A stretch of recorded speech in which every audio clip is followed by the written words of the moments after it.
How many lights do you see? There are 4 lights!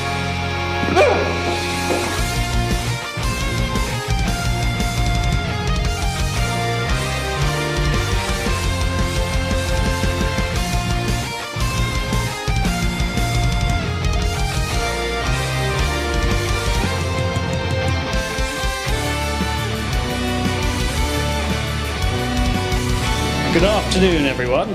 Captain Dillon here, reporting from this year's Folkestone Film and Comic-Con 2018. So, this year we've been given a slightly different space than one we've had before. We're on a sort of balcony, not the balcony at the very top of the building as we had last time, but a more mezzanine one. The slight problem is it's a bit shorter and narrower than the space that we were expecting. So, looking at the bridge as it normally is, you may notice it's a bit shorter because the environment station is missing. So let's hope no one has the need to breathe. And what we've done this year is we've put the transporter MSD thingy here and the main MSD over here. What we've tried to do is a full 3-sided set, but again it's been just a shade too narrow to make it work, so we've not been able to put the turbo lifts and everything in. But if Richard backs up a little bit, we've got the 3 main chairs here, the big chair that everyone wants to sit in here in the centre, and the 2 executive chairs. And then for this year, the brand new creation, the brand new sections, Con and Ops are here. So we have brand new upholstery, so brand new chairs that I've had manufactured. The consoles you may have seen before. I think we had those at Herne Bay a couple of years ago, but now they actually have the bases that they sit on. And that's been a bit of an engineering problem, and this one's still a little bit droopy, but everyone's liked it so far. And having a bit of a lull in people coming to visit with us at the moment, we've brought lots of costumes this year, so we've been letting people try on the costumes. I think I'm going to have to dry clean them all afterward, but it's been fun, and we're halfway through the event today. It's a 2-day event, so lots more to come. Hopefully we might even get a celebrity up here or 2, we'll see. Signing off.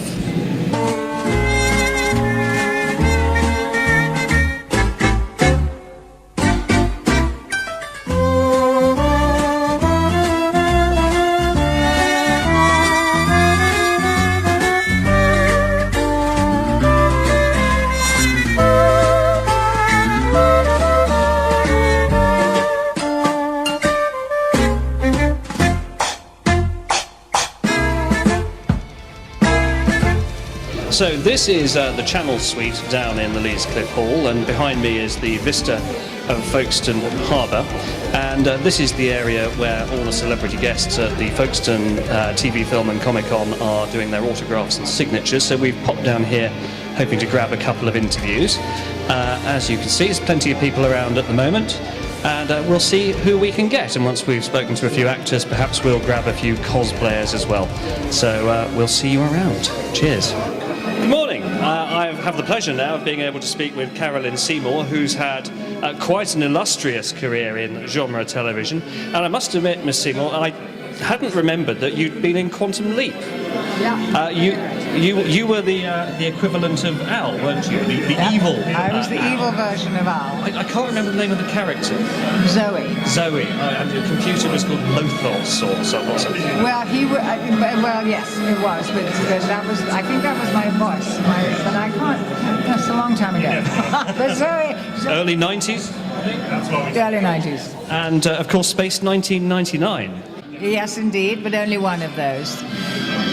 So, in Star Trek, of course, that's our special interest. I understand you played not 1 but 2 separate Romulan commanders.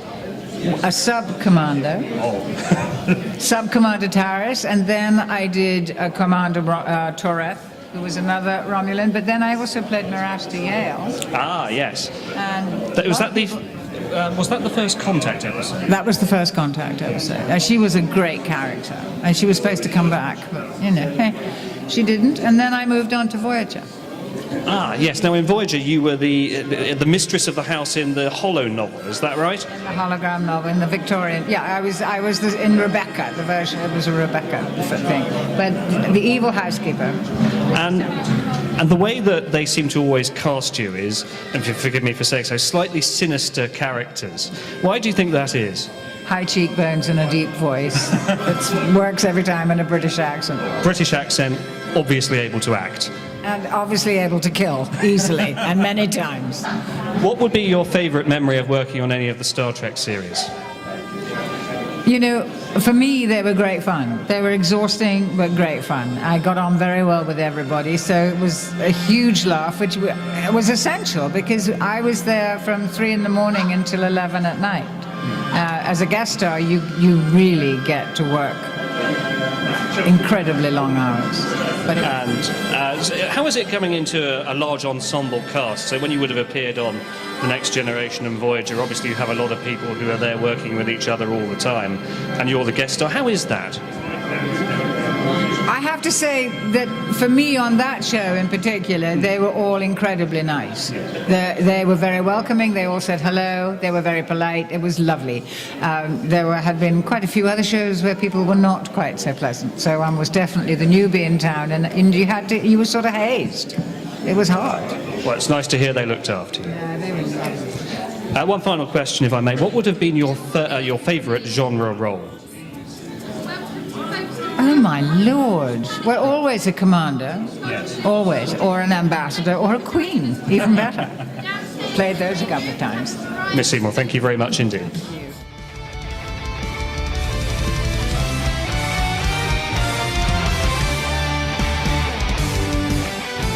Morning.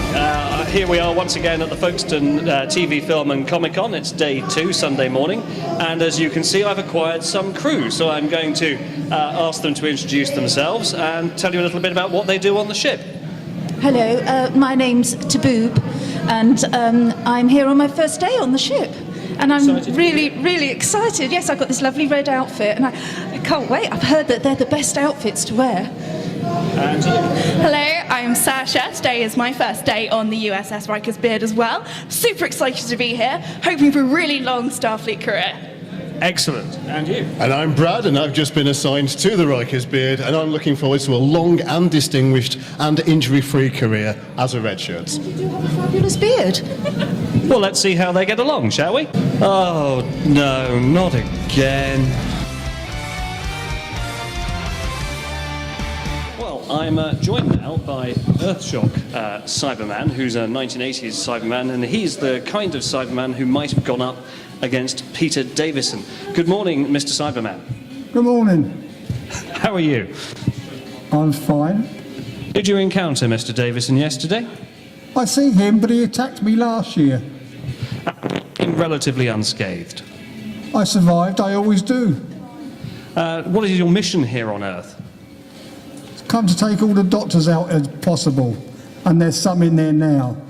There's only one, I think. Is Only that right? one today? That's because I got the rest yesterday. Excellent work. Well, I think you should carry on. Excellent. Thank you very much.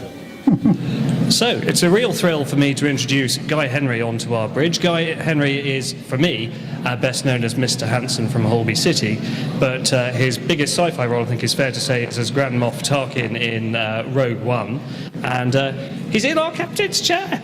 Yay! Hello. How are you enjoying the con so far? It's fantastic. I think one of the great things about being a tiny part of the Star Wars saga is, and this is sacrilege, I know, but I was not a great expert on it, not a huge fan, but I've come to love it because of all the people who are so passionate about it. Be quiet when I'm speaking. I'm the Grand Moff. There you are, it worked. And it, seriously though, it is a lovely, lovely thing to be a part of because of the fun and the pleasure it gives people. I think it's great. It's lovely. What do you think of the Starfleet style of control centre? I must pass on that because I am only a pretend person. I don't understand anything you're saying. What is that? Well, this is our bridge, that's our helm, so that's where we steer the ship from. You in the captain's chair, they give the orders as to where to go and what to shoot at and who to send to their death on the planet below. Very good. Well, certainly Director Krennic. Lovely Ben Mendelsohn, great he was. My friend Scott Fraser, who's a lovely actor, I got him a little part, I think probably in one of these chairs on one of the things, and it was like a dream come true for him, because he is a true Star Wars fan and a wonderful actor as well. And I used my immensely high position as the Grand Moff to say to the producers, can you just, mind you, there was a queue as long as your arm of everybody saying, can my friend be in your film, please? But they did give Scott a lovely little part in it, so he would have been sitting in that chair. And if the opportunity to portray Tarkin comes up again, because I suppose there is still a gap between Rogue One and A New Hope, not much of one, but there is a gap, would you take it up? Oh, I'd love to. I'd like to appear in the next one, though, as myself. That would be more fun. You never know. Stranger things have happened on Star Wars bridges. But it was a lovely thing to do. And as I said to you before, that Peter Cushing was a wonderful actor, and my great concern was not to let him down in the performance. And it was always intended to be a tribute from all of us, all the people who worked on it. It was intended to be a tribute as opposed to some gimmick, And I think and hope that they succeeded in that, because he was a lovely actor and by all accounts a lovely man. So, did you wear the slippers on the set as he did? No, I didn't wear slippers. I butched up and wore the boots, which he said were far too uncomfortable. But I did have to play a scene which has been cut with Darth Vader, and because I'm tall, very tall, and Peter Cushing wasn't so tall, I did have to. They shot it from there on up, and I had to do it with my knees sharply bent and stockinged feet, so as to appear that bit smaller than the terrifying Darth Vader. And then they cut the scene, so I didn't need to do my back in for that one. Mr. Henry, thank you very much indeed. Oh, you're very welcome, thank you, and this is absolutely brilliant. Well, it's a good morning here from the Deadpool family. Good morning. Good morning, good morning. Morning. Morning. How are you all doing today, and what mischief are you up to? Well, we're here to make sure everybody's not behaving themselves. Please don't come here to behave yourself. This is not what it's about. Have fun, let your hair down, and come see me. Can we see your hair, or is that too dangerous? No, I'm not going to take this mask off. This children present. Excellent. And yourself? Way too scary. You don't want to take his mask off. Very well. Well, thank you very much. Have a lovely day. Thank you. Hello everyone, so I have the absolute privilege and honour of having the opportunity for a word with David Warner this afternoon. David, from the point of view of our Star Trek interest, has appeared in 2 of the main feature films, The Final Frontier, as, I think it was St. John Talbot, the way it was. Yes, St. John Talbot. And the second time as Chancellor Gorkon in The Undiscovered Country. Comes to a sticky end. And my favourite, of course, as Gul Madred, the Cardassian gull who interrogates and tortures Captain Picard in Chain of Command. So, David, first of all, talking about the movies, if I may, which was your favourite, and can you tell us a little bit about working on them? Well, any job, that's pleasant is my favourite at the time. So, I mean, people seem to remember Chancellor Gorkon. I had a good part in Star Trek V, but a lot of that ended up on the cutting room floor, which happens to, actors of my grade, really. If you're playing a good supporting part, sometimes it becomes less good because they can't fit everything in. It was a pleasant experience to film, but Gorkon was a 3-hour makeup. That was the only problem. But I had Christopher Plummer sitting in the seat next to me, so that was fine. And also the director, Nicholas Meyer, I had worked with before on a film called Time After Time. I think I was quite surprised to be invited to be in Star Trek VI. They must have forgotten I was in Star Trek V. Yes, different roles in consecutive films, unusual. Yes, I couldn't quite understand how that happened. Well, they must have been so impressed with you in 5 that they wanted you back in a far bigger role in 6. Okay, well, I'll buy that. Yes, okay. In 5, actually, the character you play, St. John Talbot, is a very sort of disillusioned diplomat, isn't he? He's on Nimbus 3, saying, the dream of peace died here years ago. And he changes a lot during the course of that film, doesn't he? Well, yes, but I think you'll find that he just really ends up by standing on the bridge of the Enterprise, watching what's going on, which is fine. I mean, but the actual character wasn't actually developed, or wasn't, you didn't see that in the film. But that's the way it goes, that's showbiz. And Gorkon, he was also a very interesting character because he was not like any other Klingon that we'd met before. He wanted to sue for peace. That's what I was told. I mean, I hadn't watched much Star Trek at all before I did it, so I really didn't know about the Klingons. That I was told, of course, when I was preparing for it, that they were really rather evil creatures, and that he was, a cross between Gorbachev and Lincoln, actually, with the beard and all and the stuff. And let's turn to Gul Madred. Now, you said that was your favourite. Why? Well, The Next Generation is my favourite of the series, but you, as a baddie,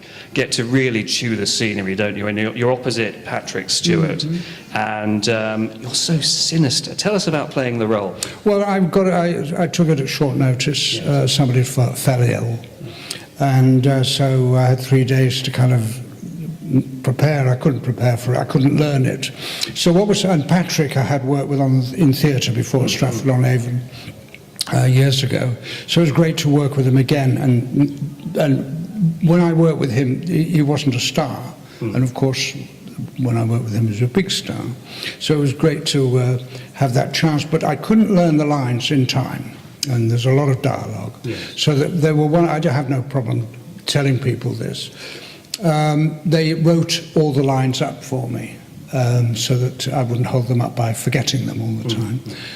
So it was a wonderful experience to be part of it. And they tell me it's quite a good episode. It's a hugely popular episode. Yeah. It's very, very good on numerous levels. And your performance, of course, as one of them. Well, it was a good part. Mr. Warner, thank you so much for your time. Okay. So we have a few moments now to speak with Hattie Hayridge, who is best known, of course, for her portrayal of Holly, the insane or slightly senile ship's computer in Red Dwarf. Hello, Hi, Hattie, how are you? Good, thanks, yeah. Excellent. Are you enjoying your weekend? Yes, I am, yeah. It's a good view to see. You don't usually get that. Usually you're in a gymnasium and you get a view of the basketball court and that's it. So this is lovely to be here in Folkestone. So I've explained to you before we started the interview that Riker's Beard is principally a Star Trek group. I know it's not Red Dwarf. That's fine. Actually, sorry, I was saying, when we used to film in Manchester, we'd go on a bus up to Manchester to film. They used to go by plane, but some of the cast used to miss the plane every week. So then were they drunk? Yeah, maybe leftover drunk. And so we used to go up on a hired coach, and they used to play Star Trek episodes on the coach on the way up. Did you have any favourites or particular series you liked? No, because I didn't know that we were taking the mickey out of Star Trek. And I'd go, oh, that's just like one of our episodes. They go, yes, that's on purpose.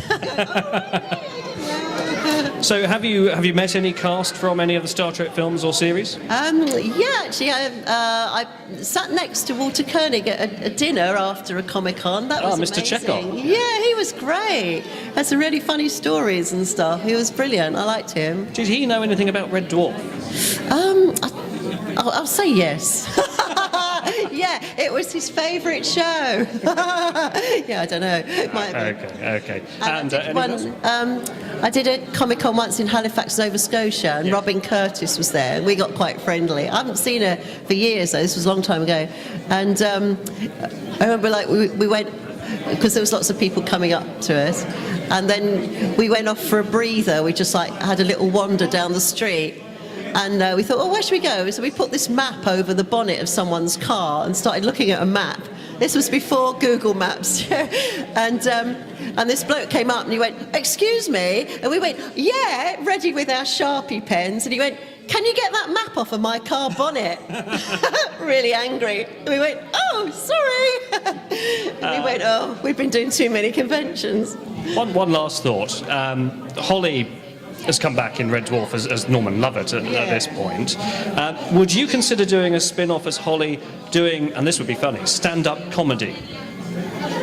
Well, they saw me on Friday Night Live doing stand-up comedy and put me in it as Hilly for that one episode. So, my stand-up was dry and deadpan, and I didn't move, and my hair was bobbed and red lipstick. I knew your almost is Holly doing stand-up in a funny sort of way. It almost came the other way round. So could Holly come back as a stand-up comic, the discombobulated head, just hovering around on a screen? Yeah, it could be on an entertainment channel that they have on the screen in the background, like that.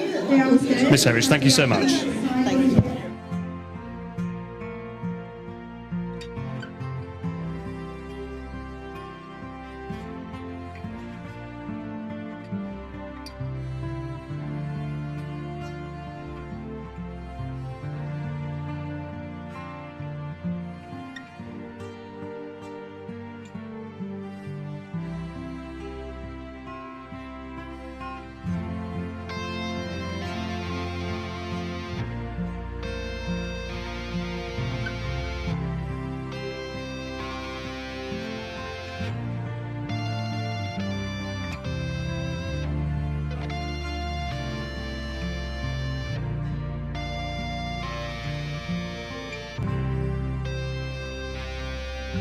How many lights do you see? There are 4 lights! Morning, and I'm joined on the bridge today by Tim. Tim's here making a movie, and I think he's filming me, interviewing him for his film, which is the making of the Folkestone Film and Comic Con. So, Tim, talk us through your movie. Well, it mostly involves coming in here and being filmed in a movie by you. So it's all rather self-referential and confusing, much like Star Trek. Yes, indeed. So what do you make of our bridge? It's mint, as they say up north. Excellent, thank you. I'm from or off of there, you see, but it's an excellent term, and I haven't tasted it, but I like the original 70s velour. It's 80s. Is it 80s velour? I'm sorry. It's 80s beige. 80s beige? Yes. Yeah, well that shows how much I know. I should study my beiges more. Excellent, have a great day. And yourself.